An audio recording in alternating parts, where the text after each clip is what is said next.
Okay. Hello. So, okay, for this one, I did Module 8, Chapter 17, Questions 2, 4, and 6.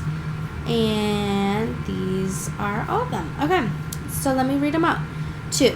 Do people work for nonprofit organizations differ from those who work for profit companies when it comes to person job satisfaction? Separate random samples were collected by a polling agency to investigate the difference. Data collected from 422 employees at a nonprofit organization revealed that 377 of them were highly satisfied. From the for-profit companies, 431 out of 518 employees reported the same level of satisfaction. Find the standard error of the difference in the sample proportions. So, we are going to find the standard error in the difference in the sample proportions, and that is right here. This is the equation. And so what I did is I found my P, and I divided what amount of the population were highly satisfied, and I got these two numbers. So then I did 1 minus this number for my first one, and then 1 minus this number for my first one as well, all over 422, which is how many total for this one, and 518 total for this one. When I plugged it all into my calculator, I got 0.017.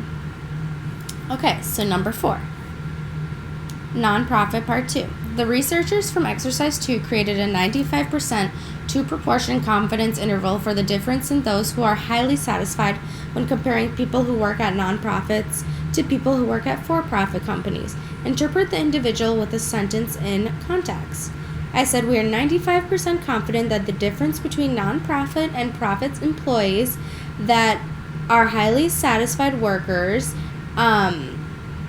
that work at nonprofit lie between 1.77% and 10.5% of the population.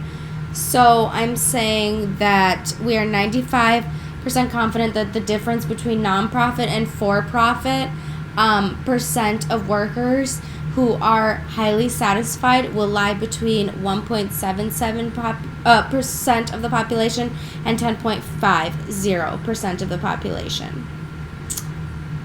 So that is, again, we are 95% confident that from the difference that they will lie in these two percentages. Okay, number 6.